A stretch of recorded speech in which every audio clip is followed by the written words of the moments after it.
Let the Kitsune guide you. A first look into Kiriko's concept and playstyle.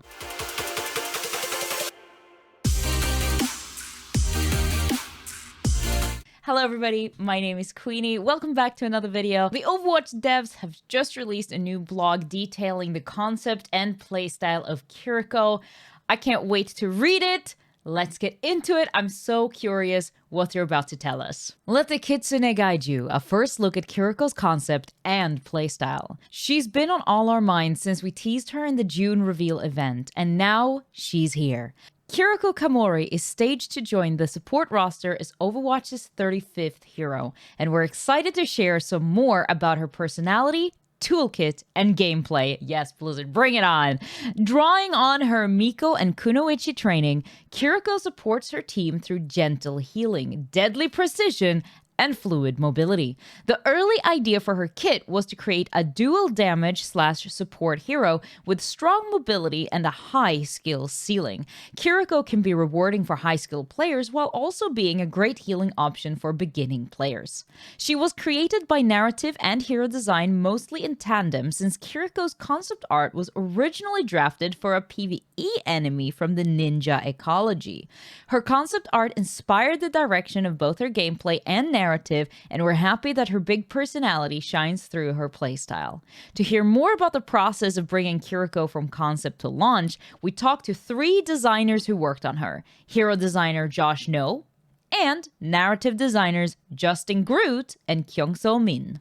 Right off the bat, it is so exciting that they're actually talking to the hero designer and the narrative designers and bringing that to us as players and kind of shining a light on the development process of this hero. I think that's so exciting, and I really hope that they will do more of these, because as a fan of Overwatch, and especially the heroes that they create, it's really cool to get this kind of like, it feels like a little peek behind the curtain. So first we're going to talk a little bit about the abilities, it seems like. So we're talking about the healing Ofida, Kunai, and wall climb.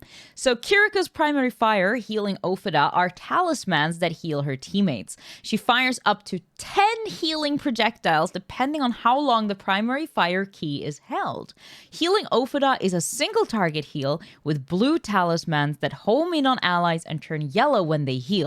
The charms are breezy and slow, so the further you are from your teammates, the longer it will take to heal them. The visual and sound effects associated with Kiriko's primary heal draw on themes from nature, and we tried to match this in her lines, Groot explains. So you'll hear Kiriko say things like, "The breeze brings relief," or "like a gentle rain" when she heals allies. I can't wait to hear all her new voice lines, and Sally Amaki, the voice actress for Kiriko, is fantastic, so I can't wait to hear her in the game. It's gonna be awesome. I can't wait to hear it. Her breezy, tranquil primary fire is a stark contrast to the tempo of her next ability, Kunai. Kiriko's secondary fire, Kunai, are small, leaf-shaped knives that she throws one at a time. The knives have low overall damage, but do additional critical damage, and Kiriko isn't afraid to taunt enemies who get caught in her Kunai's path. So this on its own, so when it says they do additional critical damage, so let's go over this. So normally, heroes in Overwatch do 2 times critical damage when you headshot, right? Except for Widowmaker, up until now, who's done 2.5 times critical damage. So Widowmaker's had the highest critical multiplier in the game. Kiriko has 3 times the critical hit multiplier. It's a lot of damage. Kiriko is a mischievous person, and she'll sometimes tease the enemies she eliminates, says Groot. She'll say things like, "I thought you were the sniper," when she lands a kill on Widowmaker or Ana. Oh, the BM, I love it.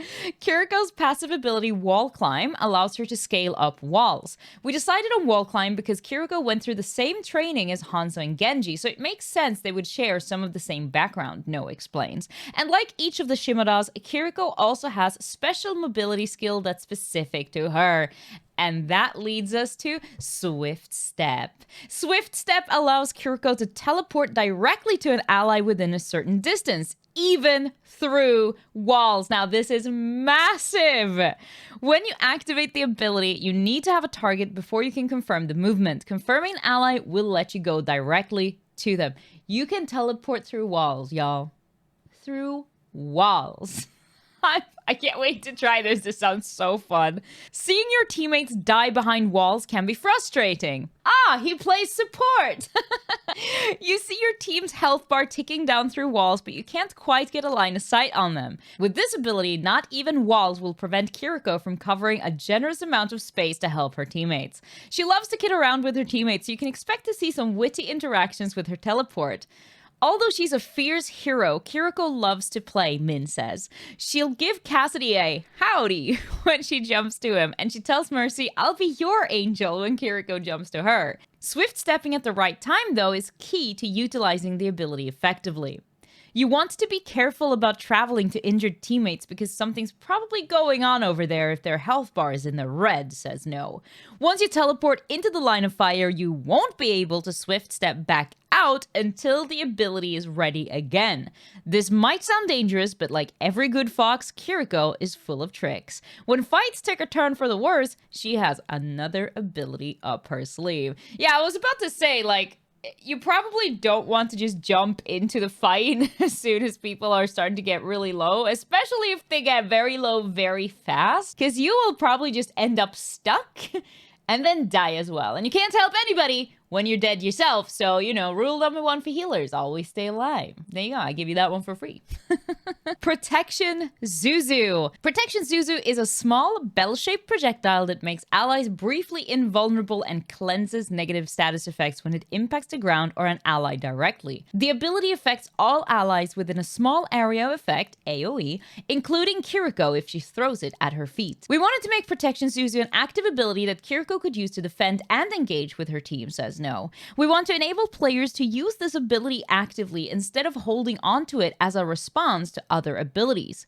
During the Overwatch 2 beta, No explains, this sort of ability hoarding was something the team saw after Moira's updates were implemented. When we changed Moira's damage orb to necrotic orb, players held on to the ability for long periods of time. Yes, we did. The brief immortality paired with a cleanse provides Kiriko with a chance to save teammates from negative status effects and death blows. Protection Zuzu is the source of a lot of Kiriko's utility, but it's come a long way since we first started ideating on it. We're gonna get into the actual, like, process of how they made it, the Protection Zuzu. Oh, that's exciting. The first idea for this ability was a smoke bomb inspired by her ninja training. However, early playtests led to some interesting observations. We tried a vision occlusion that blocked enemy sight. Ooh, a smoke? Like a proper, like, tack shooter smoke? Okay. But the game would become one giant smoke cloud with a Kiriko on both teams. Yeah, no, I can see how that would happen. Yeah. Teams also began to develop interesting playstyles around the ability. Instead of using the smoke bomb as a tool to disengage, teams would throw it ahead of them and use the visual cover to pop up in front of the enemy team. No recalls from internal playtest. That sounds absolutely terrifying. Ultimately, the final version of Protection Zuzu fits with Kiriko's narrative, while also serving an important function not currently present in the game. Yes! The cleanse! I've been wanting a cleanse for so long, y'all. I can't even. Although strong, this ability does come with a cooldown that requires diligent judgment and timing. Enemies will watch for this ability prior to using ultimates and initiating fights. Kitsune Rush is Kiriko's ultimate ability. She opens her ultimate by saying, "Let the Kitsune guide you," and she summons a fox that rushes forward, creating a glowing path for her team in its wake. This path gives Kiriko and her allies a buff that increases the speed of all allies' actions, including movement speed, rate of fire, and cooldowns. Kitsune's path is marked by gateways, and allies need to be within the gateways to get the buff. Stepping out of the path will remove the ultimate's buffs. The fox is central to Kiriko's design, and her ultimate felt like a natural place for the fox to come out, explains No. Kiriko works alongside her fox, similarly to how Genji and Hanzo work alongside their dragons. Kiriko is a natural leader, and her ultimate ability reflects this. Kitsune Rush is a linear path that encourages teammates to move forward into a fight or objective. Kiriko can direct her teammates with this ultimate, making space for them to engage in fights or capture specific areas of a map. She's cunning, agile, and a bit of a trickster. Although lighthearted, she's a powerful protector with a strong moral compass and believes in taking care of the people around her. Our goal with her story was to celebrate the powerful women on our roster, Min explains. Kiriko is a strong human with strong values and convictions. I definitely put my kick-ass woman pants on to write for her. Kiriko respects traditions to honor her grandmother, who gave her last name to hide and protect her. But she recognizes the need to change, adapt, and progress, just like her mother. As Kiriko would say, you can't change the world by following all the rules. Kiriko will debut with Overwatch 2 launch on October 4, and we can't wait to see how players interact with her in-game. Me neither! I can't wait! I'm so excited about this. What do you guys think? Is there any particular part of her kit or lore that you are more excited for? Or is there something you're missing that you wish you would have seen? Like, for example, maybe you wanted to see that smoke bomb in action. Let me know in the comments below. I'd love to hear your thoughts on this. As always, thank you so much for watching this video. I've been QueenE. You've been great. I'll see you in the next one. Bye!